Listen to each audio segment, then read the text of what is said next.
afternoon. Good afternoon. Welcome to today's webinar. This is Diana Arias from the Community Technical Assistance Center and Managed Care Technical Assistance Center of New York State. This is the fourth and final webinar in our new four-part series called Creating Successful Group Experiences. This series was created by our clinical team and community collaborative board here at CTAC to help providers identify ways to engage in creative and dynamic ways to support and empower their participants within a group setting. In this overall series, we have had webinars on engaging prospective clients in group participation, group process, and group facilitation, and now group outcomes and performance indicators. You can access the full listing of the series on the CTAC website at ctacny.org. In today's webinar, providers will learn about measuring group efficacy through evaluations which assess relevant outcomes and performance indicators. Before we get started, I want to take a moment to orient everyone to the WebEx system so you know how to participate in today's event.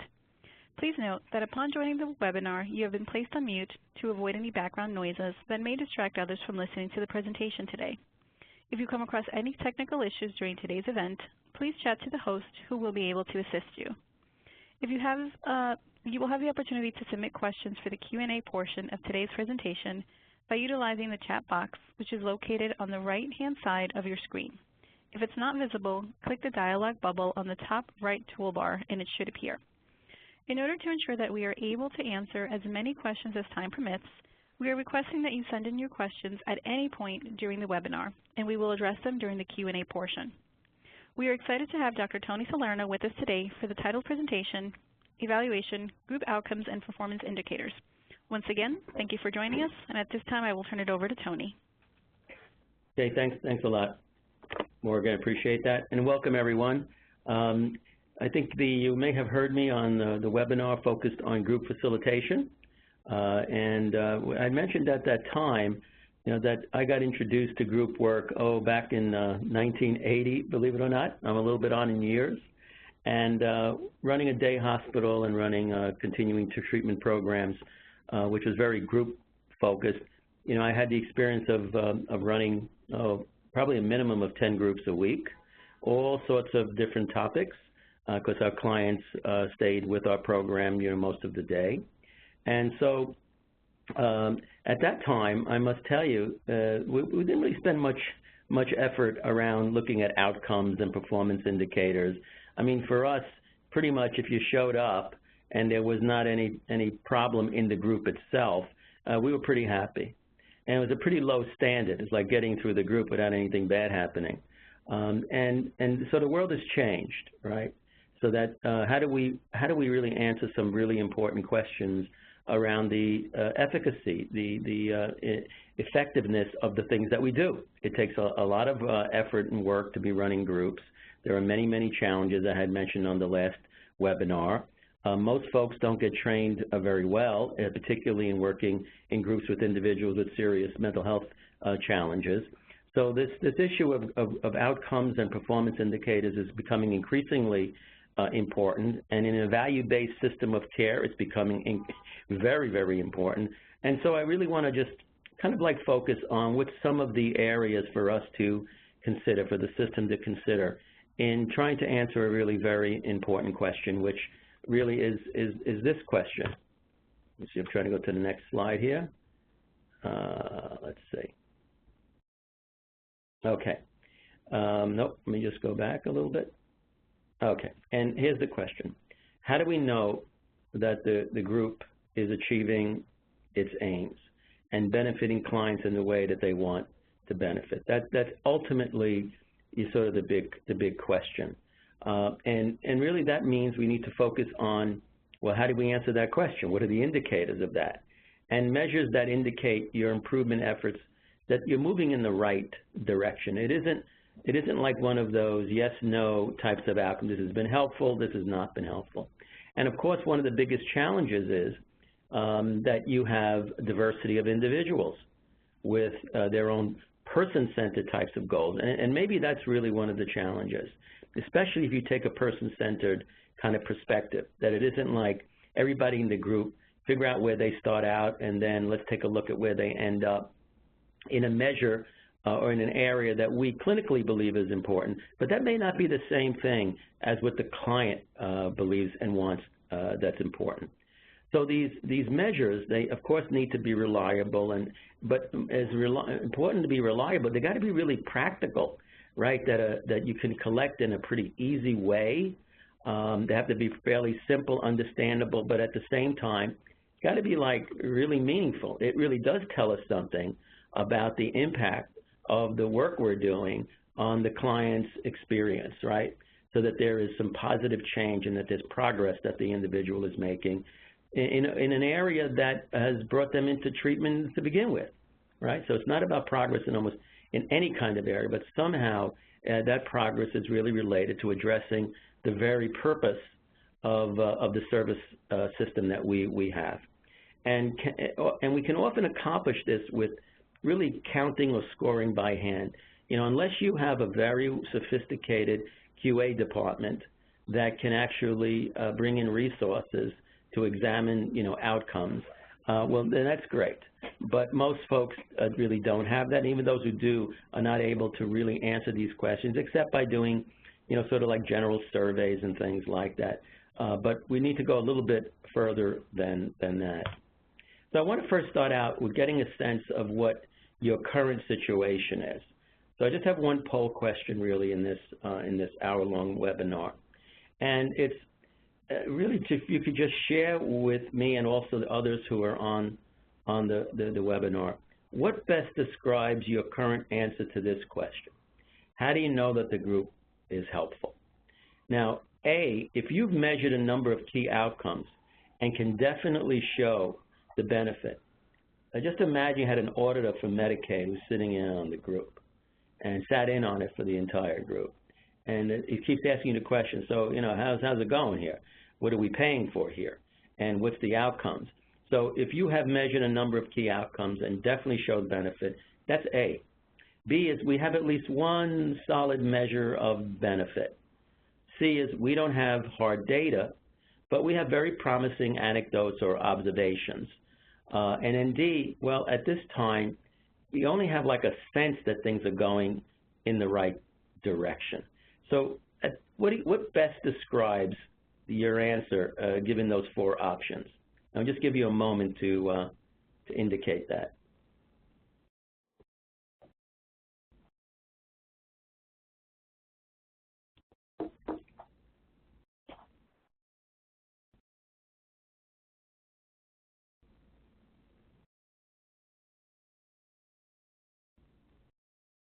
Okay, Morgan, how are we doing? Folks' response.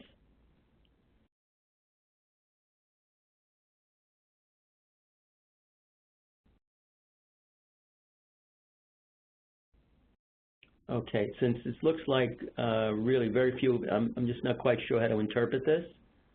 If folks were able to, are we confident that the poll question is out there, Morgan?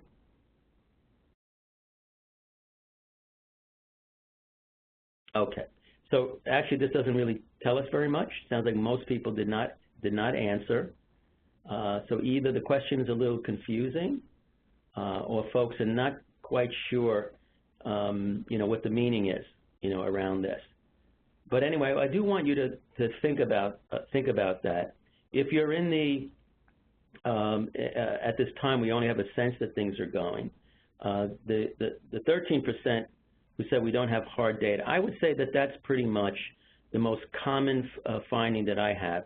And but there are a smattering of folks who have at least one solid measure, and a small number who are likely to have some really very impressive key outcome measures that they're employing, which is great. So the goal, I think, here is to try to move from wherever you are to a letter, right? A letter above you, and that would be certainly moving in the right direction. Okay, let's go to the next question and slide. So in terms of evaluating your group, and there's really two major performance sort of indicators that you need to keep an eye on. And one is the process indicators and the other is outcomes. Sometimes people think the only important thing is outcome. But actually process indicators is extremely important because it really does give you a sense of have we engaged our clients? Is the program being implemented in the way that we wanted to implement this? Getting feedback from both practitioners as well as clients around how this is all going. That's different than your clinical outcome measure. So I just want to make a point that both process and outcome are really critically important.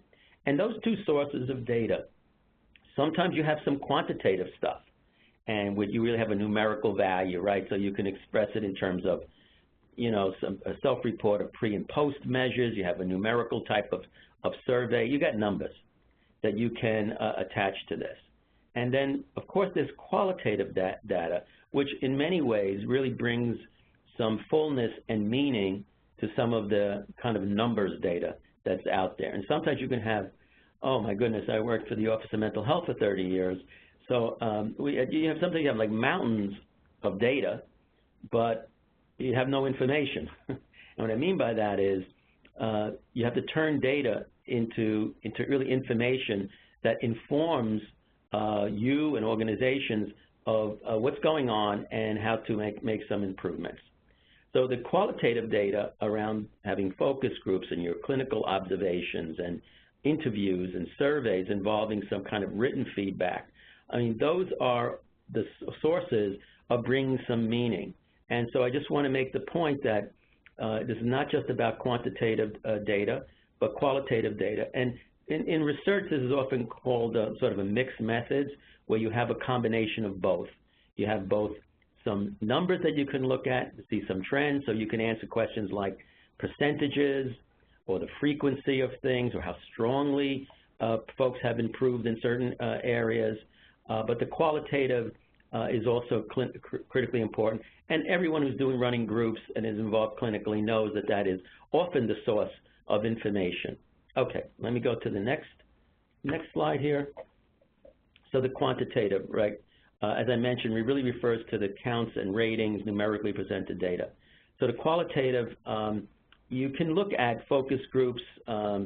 If you're looking at qualitative data, both at the organizational level, it could be minutes of meetings, the client report and individual or group programs, and the staff feedback, and both sources of data. That's the point I want to make is helpful. So let's just first take a look at process indicators.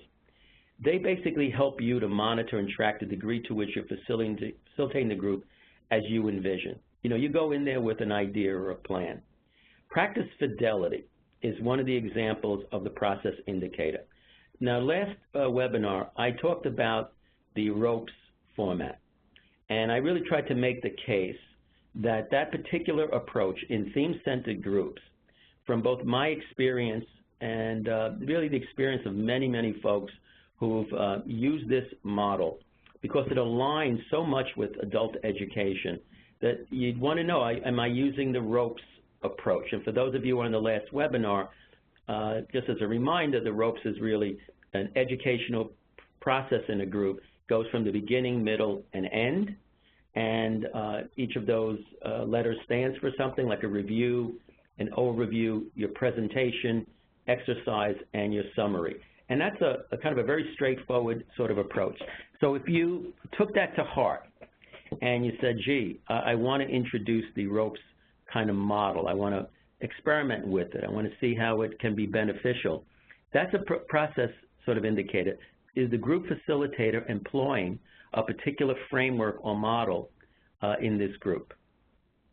Because outcomes can often be very much correlated with the degree to which the group is implemented in the way that you've envisioned it. And then the other is monitoring these process improvements is critical to ensure that you're going to be able to evaluate the outcome measure. So if you say, gee, things didn't go so hot in this group, the outcomes don't seem so great, people weren't really attending, very, very well, that data is critically important so that you don't come to the conclusion that the topic of the group kind of like stinks, and we didn't get the outcomes we were hoping for. But part of it is maybe due to engagement issues, that we weren't focusing on topics that were very relevant to the clients in the group. So how do you make sense of outcomes that were really not what you expected. And it's those keeping an eye on those process measures is what helps you to do that. So in a quantitative way around process, so you have the total number of clients that you invited to join, and then the number who agree versus the number who disagree. Even just that simple data, right, of how did we extend this invitation to folks? How come a lot of our clients are saying no, or just don't seem to show an interest, or who don't continue as another indicator? They drop out. And do we understand the reasons why? You know, when we were doing the Wellness Self-Management Initiative throughout New York State, that was one of the areas that folks were collecting a lot of data. And that was when people discontinued, what was the reason for the discontinuation? And maybe they discontinued because they just found this didn't make any sense to me. I didn't like the topic. Had nothing to do with my life. That's a problem in the person-centered kind of like approach. Or I found it too hard. Or I wasn't safe in this particular group, right? Or there were other things I needed to do that were more important, or I was able to accomplish some things and now I'm moving on. I mean, it could be a whole host of reasons. So trying to understand, right, the engagement process and lack of engagement is an important issue.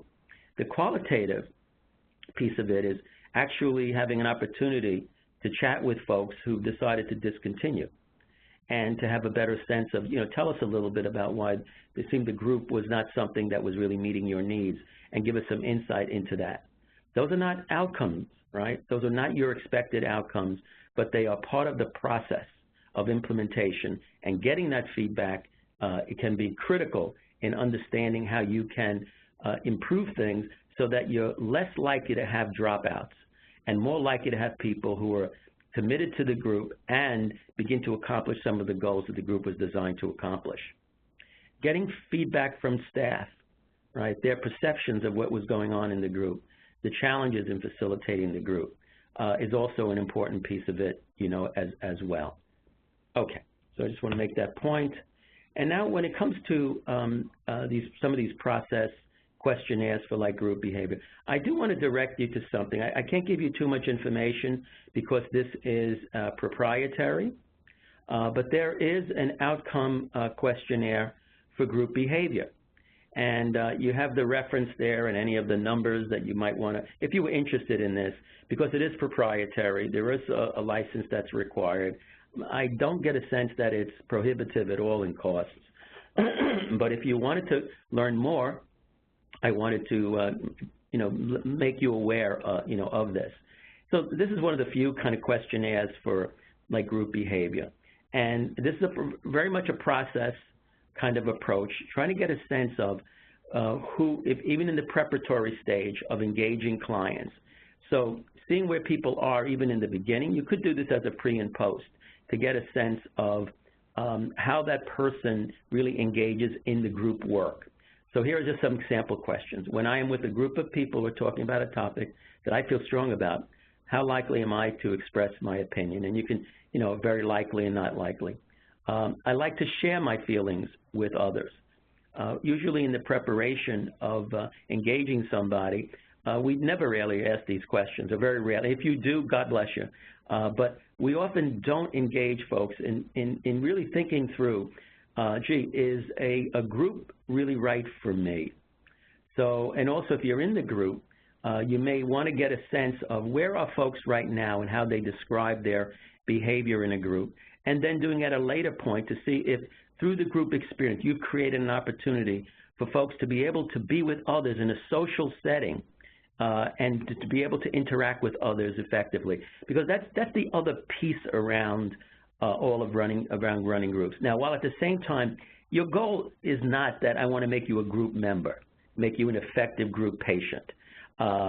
Clients don't come in and saying, you know what I really want? I really want to be really great in group therapy. That's typically not it. But there are behaviors of interacting with others that can be very, very important in terms of that individual's functioning and being able to get the most out of the group so that the group treatment is something that is likely to advance their own particular goals. So some people I like to share my feelings with others. Some people do. Some people are in the middle there, and some people don't. I avoid talking in groups. I often feel like an outsider in group discussions. I typically dominate. Now, that's for the folks who might be, sort of the monopolizers. I hardly ever say what I'm thinking when I'm in a group of people. That's sort of like, could be an area that if you wanted to, you could look into this and get a sense of individuals' perceptions and experiences around being in groups. I think this is something that folks may be able to use in sort of your initial invitation in discussing with clients. And, could you say something like, well, let's get a sense of how comfortable you feel. Maybe here are several questions you may want to kind of like think about, right? In terms of how does it, are you a very private person and really don't hardly share? These could be some prompts. Now, you could do this in a formal way if you wanted to, and in that case, you would really need to contact the developers, and you have that reference on the bottom of this particular slide. But that would be a process question. I have hardly seen this done, at least in New York. I've never used it myself. But I think as we become much more focused on creating groups that aren't just like making time, right, passing time, or creating a structure because folks are in day programs or in prose programs or in other sorts of, programs, but really targeting the group to a key critical area in that person's life and mobilizing the group process, which can be really powerful to support that person in accomplishing those outcomes. And for some, actually being able to interact comfortably with others may in fact be a critical part of their recovery as well. Now, outcomes, right, which is a different issue. And here I want to really kind of emphasize the notion of what was the purpose of the group to begin with, what we were trying to accomplish. And I must tell you, I ran so many groups from women's group, which really didn't have much of a focus. It was almost anything that the women in the group. And so I had to cover that group for a while, and I'm always afraid that the women there are still recovering from the group because I was running it. And it really focuses on what are you trying to accomplish. So you had things like communication skills, assertiveness training. We had even creative arts type of like, so many groups that in many ways seem to be designed to just fill time, to be very honest with you. And now I think we're looking to go beyond that and really have it as designed as a really meaningful intervention for folks. The central benefit is really to the recipients, to the members of that group. That's it. Now, here's the challenge, of course, is that each individual in that group, while they may have some shared concerns and goals in common, they also have some unique goals. And that's always going to be the big challenge in the group. And I had mentioned in the training last webinar that one of the things that I value about the ropes approach is that it's able to take that into account so that there's a process in place where people can identify some of the shared goals. So let's say you're saying stress management is the group that you're running, or overcoming depression, or improving your social experience, right, establishing healthy relationship, whatever the topic might be. That the ropes approach was really designed to identify both those shared experience, but giving individuals to look and identify their unique aspects related to the theme. And that is an important thing because ultimately the critical outcome is that for everybody, for Mary, for Joe, for Fred, for Sam, whoever might be in the group, that those are that they personally, in a high, meaningful, and valued area of their lives and functioning, that they have made some progress. And that's one of the big challenges, and that's part of what outcomes is really about. So it's to improve the client's experience of the service. It can be the well-being of the population that is the focus of the group service. And really the benefit to cost ratio is high, given how much effort, time, and expense involved in providing the service in light of the benefit. So those are just some of the considerations when you're looking at, at outcomes. So I'll give you a perfect example. And I was very involved in this years ago in the use of multiple family groups for people with serious mental illness. There's about 40 years of research in that area. The challenge, of course, is that it's typically a long-term treatment. The training of practitioners is relatively high. There is a need for supervision. So it's a fairly challenging intervention. And that for many organizations, that's what they had to measure, like how much time and effort and expenses involved, and then what do you get for it. And in my experience, a lot of times, even if the benefit is strong, it's really in relationship with the cost, how much effort, time, and expense, so that is involved. So just the fact that something is associated with positive outcomes, such as the multiple family group, that is not necessarily the driver for what gets implemented. It's typically in balance of, what's the cost really involved in this.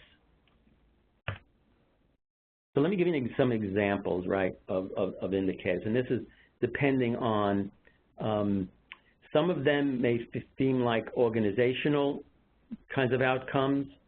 I want to emphasize that while some of them are, there's some organizational outcomes, there's also the critical clinical outcomes. I wanted to include both. Right? I think that in our future, in a value-based system of care under managed care kind of environment, what we are going to, there's going to be a lot of focus on interventions that both accomplish person-centered outcomes, that means thoroughly from the client's experience, but also outcomes that contribute to having a benefit for clients, but may not be directly related to a personalized goal. And let me share with you what that really comes down to. So for the direct clinical outcomes, you're really looking at health improvement, substance use reduction, or mental health improvement. And those are pretty big categories. But ultimately, if you're running groups, and particularly I've been very much associated with integrated care initiatives around the country, and work with probably, I don't know, maybe 100 organizations who were integrating care in the Northeast, where they were looking also at health outcomes for people, particularly with chronic health conditions. And in some ways, that was kind of like simple, right? So if you're working with individuals who have a diabetes, for example, there are like quantitative blood tests that you can look at. Where do we start out and where are we now? If you're looking at tobacco use, you can actually use some CO monitors if you wanted to get very quantitative outside of self-report. But again, there's self-report, there are sort of measures of sort of lung capacity, things like that. All right, so in the health area, it wasn't that hard to take a look at some mechanical indicators, weight, for example, or looking at blood indicators. Substance use is a little bit more challenging in terms of how do we ensure that we've identified some of the outcomes. And a lot of what we need to do, unless you're doing like urine tests and things like that, is oftentimes self-report, right? Or some observations of behavior which would be indicators that the individual is making progress on addressing a substance use or whatever the problem might be. Mental health improvement, that's the area that I'm most familiar with. That usually is in two major categories. We're either reducing distressing symptoms or we're increasing functioning. Now, there's all sorts of measures. What I did not want to do in this webinar is to take a look at like the 1,000 measures that are out there. There are so many measures, both in looking at symptom reduction as well as looking at functional improvement, that I didn't want to even get into that whole area because it's kind of like endless. There's so many. And those are things that you guys can research, and many of you have probably already researched and taken a look at. Some of them, some of the ones that are really in terms of functioning. There's the daily living activities, which is a 2020 functional area kind of survey, mostly clinical evaluation of clients, very involved, but also gives you a very, very good sense of whether or not the individual is making improvements and in what functional areas are they making improvement. So I didn't want to endorse any particular one. I just give that as an example, which is a pretty comprehensive one. The DLA-20 is, but there are many other functional kinds of like areas. I'm sure all of you, most of you, have really taken a look at some of those areas. But then there's also the symptom reduction, right, or distress-related types of like outcomes, where the client is just, it's painful, the depression, the anxiety that folks often experience, and they really want to see an improvement, in that particular, area of their lives. So those are the kind of focused clinical outcomes. What's typically done is you have a pre-test of some sort, of some measure. People have been using PHQ-9s very commonly these days, get a sense of where the person is around like depression, and there are others around anxiety, or there's even a goal attainment type of measures where the person identifies what goal. That's about as person-centered as you're going to get, is the goals attainment scale and goals attainment measure. But there are so many out there, and I just wanted to avoid, even endorsing particular ones, but there are so many, and that's one way of looking at the outcomes, pre and post, everywhere from goals as well as functional areas or areas of reducing distressing symptoms. There's person-centered functional outcomes, as I had mentioned, around, and for some, you may have very, very focused area. You don't need 20 different areas. You're looking at jobs, right? Or you're looking at folks accomplishing relationship-related kinds of like goals, or their living situation, right? Or social-emotional relationships. So those are some of the common areas you'd be looking at, and some of it is guided by what's the point of your group.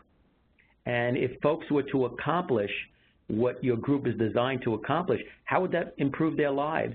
And two, do they agree with that? So you have that the client's engagement in this is not inconsequential. It's critical. Then there is these reduction in high risk or safety compromising events, which in some cases aligns perfectly with what matters to the client, and other times it's part of just the system, and to reduce risk, even if the client doesn't say, my goal is to reduce risk. Oftentimes this may seem like our language rather than client language, but here are some important things. The adverse incidents in any kind of a setting and organization, that doesn't help. When an environment is experienced as being unsafe, where clients avoid the environment, where they feel uncomfortable, particularly if people have had traumatic histories. So taking a look at, we have these group programs, and collectively, are we seeing an improvement in the adverse incidents in our organization? Relapse rates. Are people remaining stable? That's typically an important thing, and most folks and clients, that's important to them. Whether they articulate that or not, the idea of being able to remain in a community safely. Time from referral to treatment. Whether there's that's a very much of an organizational type of process, and that has to do with when clients first come in, the time from when they have an expressed need, and you're able to actually deliver the service.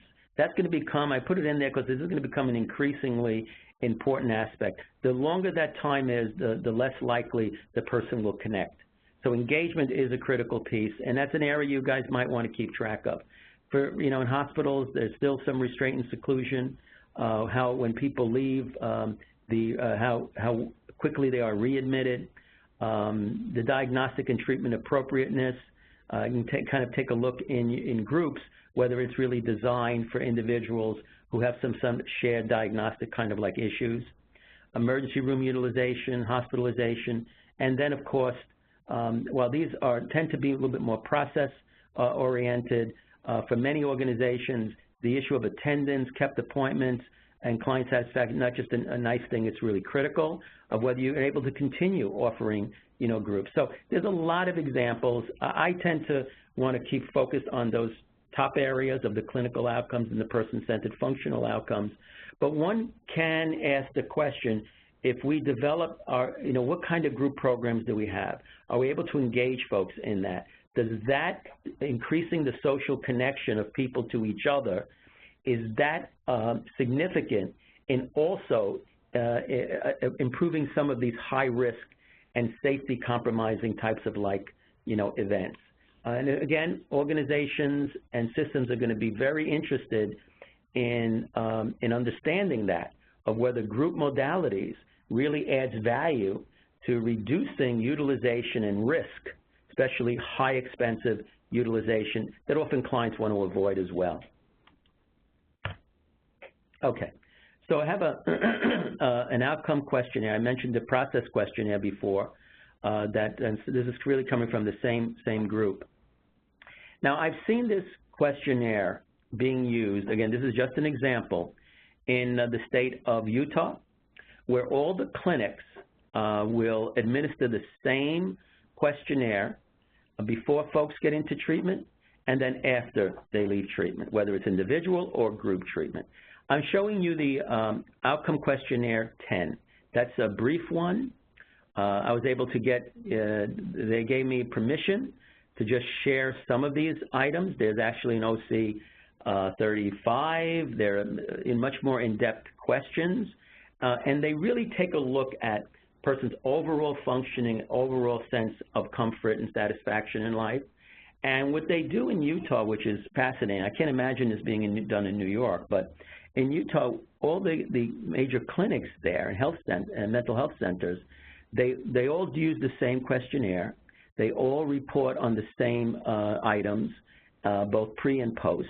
And then that gets analyzed over the course of like a year.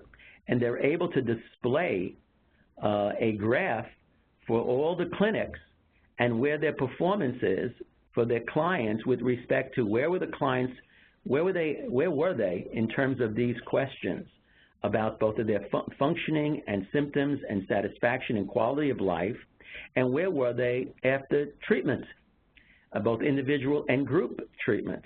And they display this data statewide. In some clinics, as you can imagine, were not doing so hot. Others were somewhere in the middle. And then others were like outstanding. The agency I was working with and was very familiar with, they did an outstanding job because they had a very intensive supervisory process and training around both group work and individual work. So here is something that, again, here's an example of an outcome questionnaire. And you can get a sense of some of the questions. There are many, many more than this.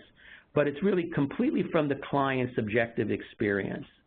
And we do use that. We do take that seriously, that we don't have a blood test for these outcomes.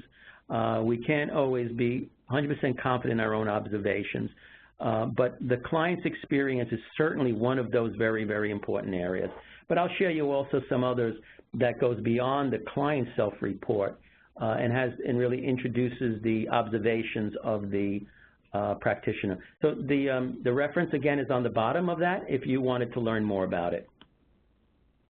I'm going to just share with you some of the outcome sort of measures that some would consider this process, others would consider it outcome.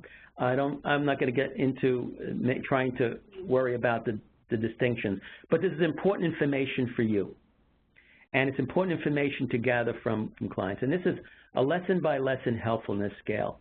When we developed the Wellness Self-Management Program, there were about 57 lessons, right? Now, the expectation wasn't that everybody does all 57 lessons, but it included almost every topic area related to the area of managing, self-managing a mental health and or substance use difficulty. And we wanted to have feedback from clients on each of the lessons.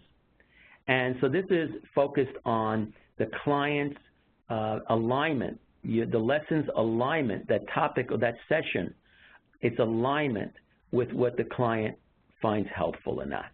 And so in this way, if you do have a group, and it's 10-week, 12-week, 30-week, whatever it might be, and you have various topics, one approach you can take to get some feedback from the client, right, in terms of their experience, whether you have alignment with areas that person finds helpful. Because if they don't find it helpful, you're just going to get dropout. You're going to get a lack of involvement because there's a misalignment with the client's interest and the topic area. So this is just, again, a scale you can use. You can make your own. Again, so you'd be able to say a few things. Say, look, we just ran a group. It was 12 sessions. We covered these various topics. whatever that group is. And we got feedback from the clients. We have 8 or 9 or 10 of our clients. And we found that lesson 6 was really the one that was most helpful to people. But lesson 3, the vast majority really didn't find it helpful, at all. And that's just, again, gives you some information so you can continually make some improvement and really focus on the areas that matter, which is really it's just critical for success in running groups. So that's just one example. A staff survey example from the wellness self-management. This is now gathering some information, and don't worry about whether this is quantitative or really qualitative, but this was something when people were running a group like wellness self-management. Again, it could be any type of group. This would happen to use a workbook. We wanted feedback from the group facilitators. So the workbook, was it easy to understand? How helpful was the program to you? Was the program respectful to you as an individual? Oh, I'm sorry. Okay, this is not the staff survey. This was mislabeled. Sorry about that. It's really the client survey around the wellness program. And we wanted to get a sense of, was this easy for folks to understand? Was it helpful? Was it respectful to you as an individual? It's trying to really get at the unique things that you have. How much did the program help you manage your mental health and substance use problems? How much did the program help you to move forward in recovery? Did the wellness program help to increase your self-confidence? Did the program help to increase your hopefulness about the future? You guys could fill in almost anything around that. Again, this is mislabeled. This is really a client survey of the group members. Again, this is a continual feedback. Whether you consider process or outcome, it doesn't really matter. Okay, again, just an example that you guys might want to consider. Now, here are some clinical observations, some elements around clinical observations. So this comes from the clinician's point of view. So you could see, and you could add different ones here depending on what the group, I'm just giving you some examples. So the number of lessons that completed. So you can say, okay, I have my list here. I got 8, 9 clients. Some completed 10 of 12, others completed 3, so you have a sense of my observations. This is a quantitative thing of engagement in group. Participation, how would I see each of my clients? The infrequent participation usually participates, so you can get a sense of the clinical observations in terms of the individual's engagement in the group process. Action steps. Many programs will use action steps, homework, or at least there's some expectation that clients take outside of the group and do something with it. I can't emphasize that enough, is that if it all takes place within the group and there's no opportunity to help individuals take what they have learned and consider opportunities to apply that in their lives, that I think there's a very important aspect of group work that's missing then. So you can sort of take a look at this as well in terms of what were your observations. Involvement of others. For some groups, involving other people might be a focus. This was mostly in some of the family-oriented programs. Health, if health is an area, how many times did the client visit a healthcare professional? That's becoming more and more important in an integrated healthcare system. You're going to hear a lot more about that, and you probably already have. And progress in goals. So your clinician's observations. Is the person doing worse? Made no progress, significant progress, achieved an important goal. So here are some ways to think about clinical observations as part of outcomes. Here is another approach that was used in wellness, but you can adapt it if you wanted to, and that is to asking clients, this is completely person-centered, asking clients what it is that they would like to see improve as they participate in your program. And it's just a whole list here, as you can see. Everywhere from relationships to social recreational things, being confident, stopping or reducing use of alcohol. You could just see there's a lot there. And then you're asking folks you introduce that somewhere in the beginning around establishing goals, but then give them time to check it throughout the group. Where are they making progress? Where are they not making progress? This is completely person-centered outcome, where you're relying where the client is really the judge of whether or not this group is being effective, and they identify areas that were important to them, and they can indicate whether they have no improvement, they've achieved a goal, little improvement, in those sorts of things. So again, another thing to consider if you would find that helpful. Here's just another example, my personal goals checklist. It's a little simpler. I'm using this for a new curriculum that I developed on resiliency. And this is like some of the things I invite folks to think about is what is it you'd want to accomplish while you participate in this particular resiliency building program? Everywhere, again, from relationships, do I want to understand how traumatic life events has affected my physical health? You know, those sorts of things. And then checking in with the client, are they making progress in the area? Person-centered approach. You could also have some indicators, right, where you can almost have a client can have their own little graph. I've seen this done in some integrated care where a client has their own personal dashboard. This is pretty sophisticated stuff, but a lot of fun. And so you have the client indicating, let's say I'm here at this level of communication, I'm here with social skill, I'm at this level when it comes to symptom reduction. So in other words, the higher you are, the better, okay?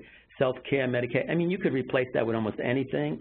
And then, of course, what you want to do is you want the person, I include this slide because it took me 3 hours to figure out how to move this dot. And I finally did, so I use it in all my presentations, right? So you want to see a change in that. Sometimes people go down. Okay. So let me go to the next slide. Getting on, I'm sorry, well, let me go back.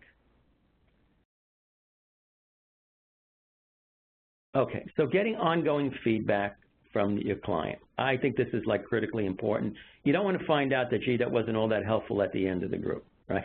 We've done this for like 12 weeks and people didn't seem to like it so much.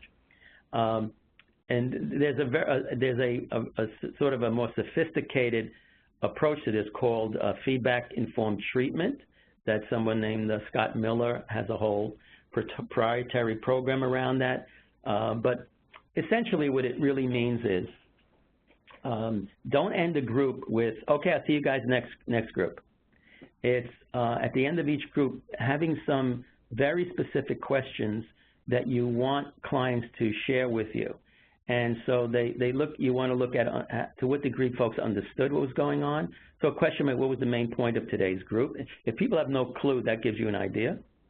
Did it make sense? Was it clear what we focused on today? Relevance, in what way did we discuss topics that were really important to you? Pace, how was the pace today? Did we go fast or too slow? Completeness, in what way did we miss an important concern of yours? Interest, how important was this topic? Who thinks we need to spend even more time on it? And in safety, in what way did group members feel safe to share their point of view? These areas were not taken from the feedback-informed treatment. This is stuff I just made up. But I think that it does cover a lot of the areas that would give a group facilitator a sense of, gee, is this group really working for folks? And then it also gives you a way of adjusting so that it better aligns with the client's interests and needs. So that's the ongoing feedback. Again, in terms of, so I'm not trying to present evaluation and as a very simple process like, where were you here at the beginning of your group, where at the end of it? That's perfectly fine in terms of looking at an outcome. But the issue of evaluating a group, performance indicators, it's really an ongoing process. And I just want to make a point of that, that it's not a simple pre and post. It's not like a research project where you're doing a pre and post measure. In research, if your pre is a certain line of post and it really stinks and it doesn't work out, you know, that's fine because research says, well, these are the reasons why. But clinically, that's not what you want to find out, right? And the way to keep a close eye on monitoring what's going on in the group over time is as important a part of evaluation as the outcome itself. So let me just go to so here's my contact information. I wanted to save at least 10 minutes at the end for any questions that folks may have, and please use the chat box for those questions, and then I'll be happy to respond as best I could. And Morgan, you're going to help me with that? I'm not sure if I can. Oh, I can see the chat. Okay. Yes, no, thank you so much, Tony. We are now going to begin answering the questions submitting during the presentation. So as a reminder to everyone, you can certainly still submit questions through the chat box. One of the questions that we have, Tony, is can you explain process indicators a little bit more? Okay, process indicators is a way of keeping tabs on whether you are, the process that you've selected, the way you're running the group, the structure of your group, the lessons or the topics that you've implemented. It's the things you're going to be doing, and to keep an eye and tab on whether you're doing them. Because you're trying to get at an outcome, but the way you get to that outcome is through a process. So the process is, okay, our group meets once a week for an hour. It has 12 topics related to it. We have no more than 8 people in our group. We use the handouts. How did we select the clients who are going to be part of it? That whole, from engagement to implementation, it's the thing that you're doing in all of those elements and keeping a tab on that. So if people aren't showing up, people are dropping out, people are leaving before the end of the group, they have some excuse. Those are all process indicators. That gives you information about your implementation strategy, what you're actually doing. And so attendance is one of them. The number of people, like for example, the way in which you market your group. I know this is true. I've worked with a lot of organizations that try to get a tobacco reduction group going. And so many of them would say, oh man, maybe we get 3 people showing up at the first group. The second group, there's 1 person, and by the third group, nobody even remembers there was a group. And that's all process. So you ask yourself, okay, so how did we market this? How did we engage? Who did we speak to? How did we present this program? What was it about the first lesson? The second lesson somehow didn't really engage folks. So those are all process types of indicators. If you have a certain way of facilitating a group, like for example, the ropes is what I shared last time, but you may have your own kind of framework. One question is, did I really use that framework in doing this? So if you have co-leadership or if you have a supervisor, this is not often the case, but we've had situations where a supervisor would sit in on a group and they would actually have a checklist in front of them, as well as the person facilitating the group, that these are the ways I want to introduce this topic. And then at the end of the group, you're meeting with a supervisor to say, okay, let's take a look at it. Did I implement it? And you might find, gee, I skipped this part of the process. Oh, my goodness, I forgot to focus on the action step piece of this. And that, again, it's not the outcome you're looking for, but it's a way of ensuring that what you're implementing in a way that has high quality. And the indicators of that is mostly whether you keep people engaged. In the group itself. So I hope that it makes it a little bit clearer. Sure, great. Thanks so much, Tony. Actually, then that'll bring us to our next question. So we have a participant who says that they have a hard time with people coming to the group. Any suggestions in terms of engagement and group participation? Yeah, I think a lot of it has to do with that initial way of engaging the client and the preparation for that. And usually, the important thing is, in talking to a client about whatever the group happens to be, is starting with their identified felt needs. So, hey, Joey, people have been, I know a lot of the clients have been concerned about just feeling stressed out a lot and not knowing how to manage things at times, and they just feel kind of overwhelmed. So a number of, we've heard this, and so we're starting a group. Bringing people together who really have that as a concern, right, of how they manage, sort of stress. So I'm wondering if that's something that's on your mind as well. Starting there really, I think, is important. And then the client's going to have some questions, so exploring any concerns they have about being in the group and giving some prompts about it. So Joey, how have groups been? Have you been in groups before? How has that gone for you? Were there any things you were worried about in being with other people? Maybe even some people you don't really know. So it's just being very, very thoughtful about that engagement process. And then if the person says, well, what are we're going to do? If you happen to have a set of let's say, handouts, or if you happen to be using a workbook, then I'd say, Joe, why don't you take a look at this workbook here? This is what we use. Go through it, see if these topics make some sense to you. And your job, basically, what we really are asking people to do, is to basically kind of like listen to each other. If you're not going to be pressured to share things if you're not comfortable sharing it, really addressing some of the concerns that the client may have about being in the group. So in my mind, the best way to increase engagement and retention is to ensure that the topics align with the express felt need of clients. I think that that's really, really important. And that in that preparatory or engagement, that invitation stage, that you provide as much information as possible.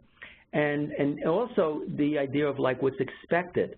Some folks, they're not quite sure what, maybe they had a bad experience with some other group. And that you have to reassure individuals that, in this group, this is how we do things. Being clear, being very predictable, having a structure of what's going to happen, rather than, well, Joe, you just, you never know what goes on. You kind of come up with, you just talk about anything that's important to you. It can feel very fuzzy for someone. And anything that's fuzzy also has elements of not being safe. And I think that that's an important issue as well. So I put my money on the phase of preparation and engagement, and doing that well, and I think that will reduce the likelihood people will be dropping out and not showing up. Great, thank you, Tony. I do want to call attention to part one, actually, of this four-part series was how to engage prospective clients and making informed decisions about group participation. So I think that might also be helpful as a resource. And in the interest of time, I do want to take one more question here, Tony. It says, can you give specific examples of how to address conflicting results on performance indicators among actual group participants, as well as the discrepancy between how staff thinks it's going and how participants think it's going? Yeah, actually there's actually research. People have done research in this area of looking at practitioner perspective and the client's perspective. And at times they do not align. And sometimes the client is expressing that they've made more benefit and progress than the clinician, and vice versa. So there are some built-in sort of discrepancies around that. And I think when you have that discrepancy, that it's not like who's right, who's wrong. From the client's perspective, they're saying, look, I've really made some progress. And this is where I go to like the motivational interviewing sort of approach. When the practitioner has a different perspective, how do you share that with a client? And so that could be a source of conversation. Right? I'm not going to. What I would not say is that, oh, the clinician knows better. They really have a better handle on this client than the client does. I would be very reluctant to come to that conclusion, as well as come to the conclusion that the client has a better handle. The client has a better handle on what their personal experience is. Right? The clinician has the benefit of some observations, but usually restricted observations within the clinical kind of like setting. So if it's important to like resolve these sorts of things, then I think that's an opportunity for the clinician to engage in the client and say, Joe, I see that you really felt that you're managing your stress so much better than you are. Can you give me some examples of how you're being able to do that? Joe, I'd like to share. I've observed a number of things that I would like to share with you. Would that be okay? And Joe said, oh, okay. I said, well, I'm just thinking of the situation I saw the other day with you and Meryl, and it sounds like, you were very loud and yelling at her, and I was wondering if that was something that you would like to be able to handle better, because what you're telling me is that you're handling stressful experiences, and I would love to be able to continue supporting you. So it's what you have to avoid, I think, is that listen, Joe, you just think you're kind of like giving yourself a lot of credit. You're giving yourself an A+, and really you deserve a C. I think that those are opportunities to have a conversation, but what I would avoid saying is, well, the real outcome that I'm going to pay attention to is the clinician's evaluation, and then look at and then the client is either minimize their experience, or because I don't know what it means to that client. It could be they're not punching out their younger brother at home, and they're not getting into fights at home. But that doesn't mean things have been like perfect. So I think part of it is the more specific. When you get into the goal areas, I think with clients, being specific around that, I think you're more likely to see congruence. But when there are some different, this is true in individual treatment, right? That's what motivation is all about. It's how do you resolve some of these discrepancies? And to do that in a way that gives, it's also another learning opportunity for the client and for the practitioner, you know, as well. So that's how I would handle that situation. Great. Thank you so much, Tony. And I do want to be mindful of the time, so I want to thank everyone for joining today's webinar. If you have any other questions, certainly feel free to contact Dr. Salerno. His contact information is still up on the screen, or you can contact us at ctech.info@nyu.edu. Once you leave today's webinar, you will receive a survey on the presentation, and we appreciate if you would complete that and provide your feedback. On behalf of McSilver, CTAC, and MIGTAC, and our presenter, thank you for joining us today, and have a great rest of the day. Thank you, and thank you all for participating. Stay well and best to you, all of you. Bye-bye.